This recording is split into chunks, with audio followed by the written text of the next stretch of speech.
After numerous leaks and rumors, Bethesda has finally shadow dropped The Elder Scrolls Oblivion Remastered earlier this week. And despite the name, this release sits between a remaster and a remake, as the core gameplay and logic are still handled by the original creation engine. However, everything visual has been completely remade using Unreal Engine 5, including assets, models, textures, effects, and lighting. And as we all know, with UE5 comes a lot of issues. While I wouldn't call this the worst UE5 game yet, it's definitely near the top of the list. For what it offers visually, the game is overly demanding and relies heavily on upscaling for playable performance. And when it comes to stuttering, the game includes a lengthy shader compilation step. This process does a decent job at capturing most shaders, and I did not notice any stutters related to shader compilation, at least in the early areas I tested. However, for some unknown reason, even after extended play, simply exiting and relaunching the game can sometimes trigger a fully shader recompilation with zero warning. And this isn't limited to the main menu, it can continue during gameplay, leading to high CPU usage, performance drops, and noticeable stuttering. And you basically have to wait until this process is done before the performance stabilizes. But that's not all, the game also suffers from traversal stuttering, and I noticed that these stutters mostly occur when the engine loads and unloads distant objects and assets, as you can see in this example.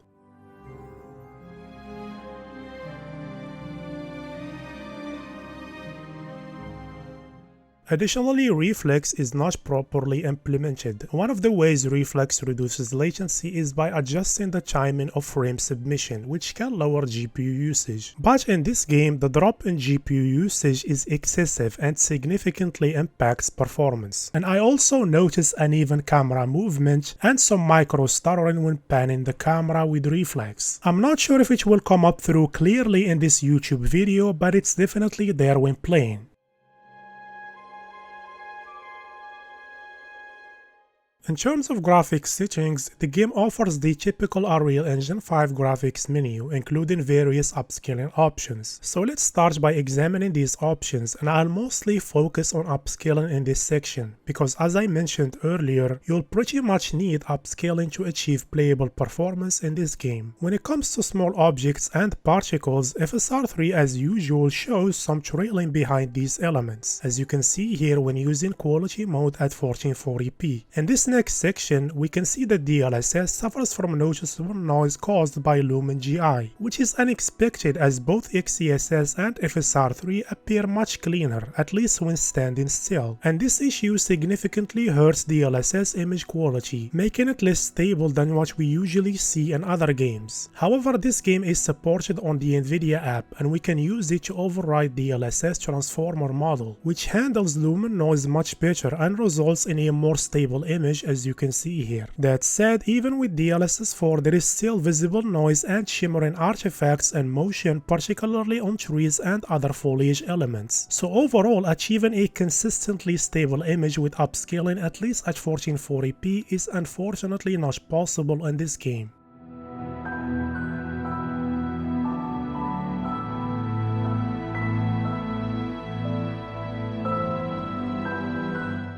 Let's move on to the graphics settings, starting with screen space reflections. XeSS here acts as a complement to both software and hardware lumen reflections, capturing details that are missing. However, there are noticeable occlusion artifacts when using XeSS, and they can be quite distracting at times. And interestingly, enabling XeSS can slightly improve performance when lumen reflections are active, as you can see here. So overall, despite the occasional visual artifacts, I recommend keeping screen space reflections enabled, especially if you choose to disable lumen reflections entirely.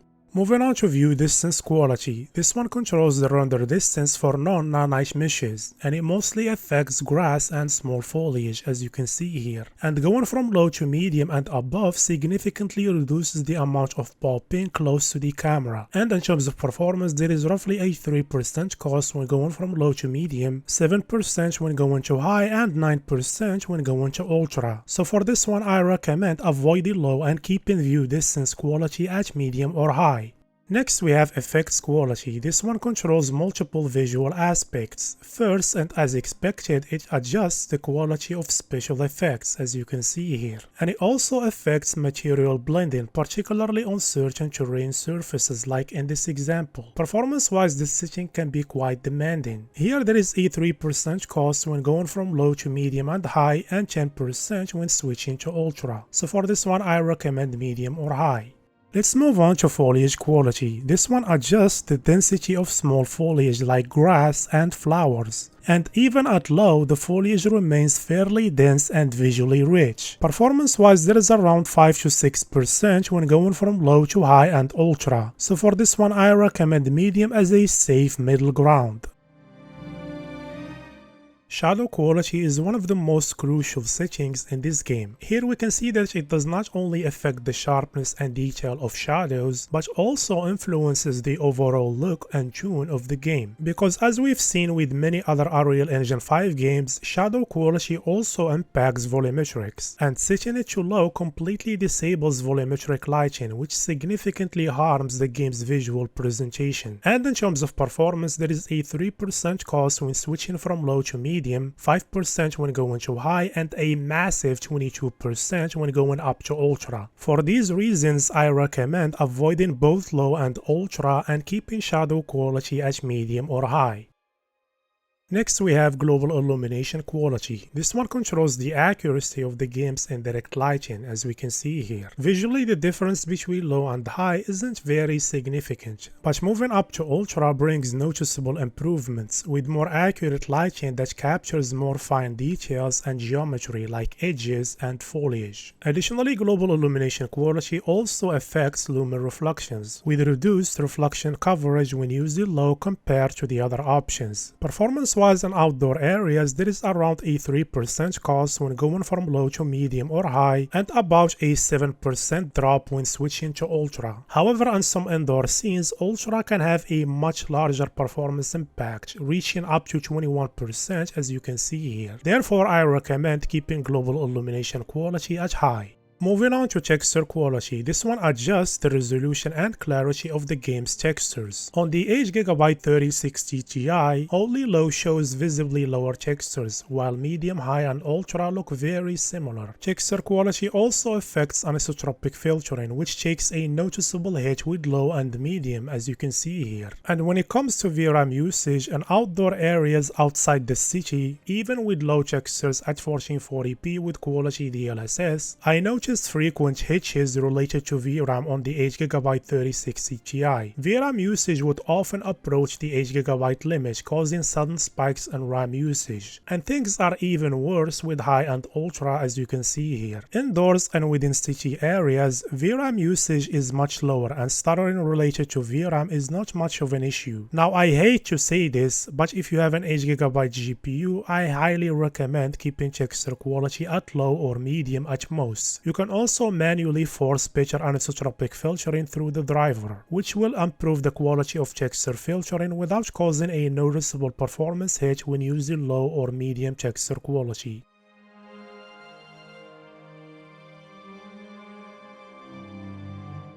Next we have reflection quality. This one mainly affects lumen reflections, which are completely disabled when using low or medium, as you can see here. In terms of performance, there is about a 7% drop when going from low to high, and around 9% when going up to ultra. So for this one I recommend high, especially if you want to disable screen space reflections due to their visual artifacts. Let's move on to post-processing. As the name suggests, this setting controls various post-processing effects. In this scene, moving from low to high enables effects like vignette and light shafts, and slightly enhances the bloom effect. Additionally, switching from low to medium enables ambient occlusion, while moving up to ultra improves its accuracy, as you can see here. In terms of performance, going from low to medium costs around 3%, while switching to high and ultra increases the cost to about 6%. So overall, this is more of a personal preference setting, but I recommend keeping it at least at medium to retain ambient occlusion. Moving on to hair quality, this one is supposed to control the quality of hair and fur rendering, but after examining various scenes I couldn't find any visual difference or performance impact as you can see here. So at the moment this setting appears to be broken, therefore I recommend keeping it at medium as a safe choice in case it impacts performance in certain scenes or if a future update fixes it and it starts affecting performance more significantly.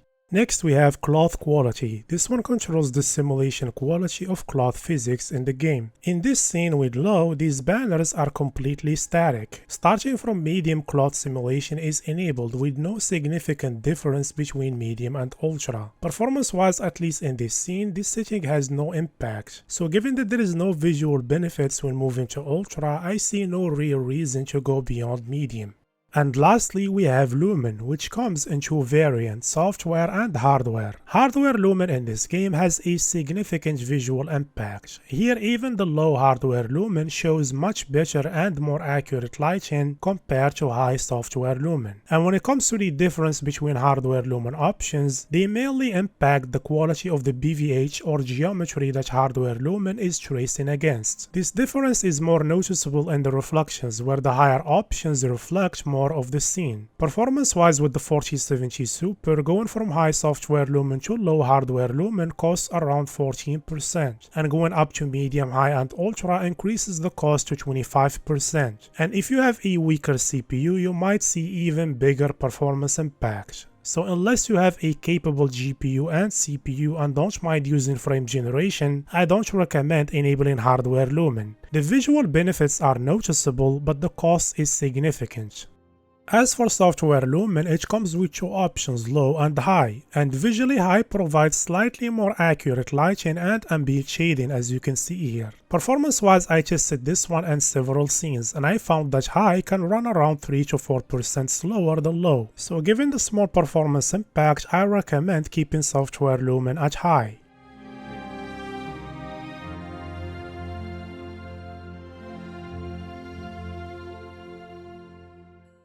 So given everything we've discussed so far, these are my recommended settings for Elder Scrolls Oblivion Remastered.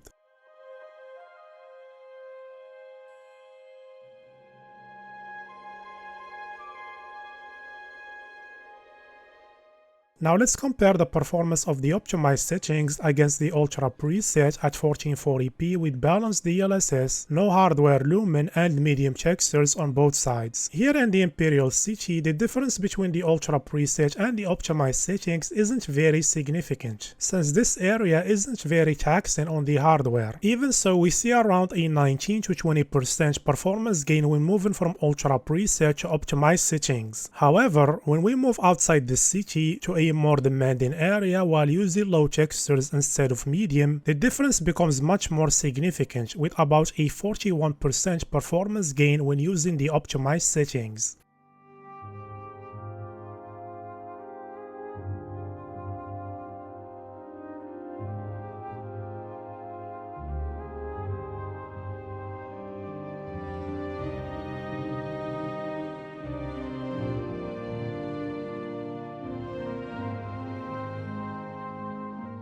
And with that we arrive at the end. Thank you so much for watching and for your time. If you enjoyed the video, leave a like, and if not, leave a dislike. Don't forget to subscribe and hit the notification bell for future videos, and hopefully I'll see you all in the next one.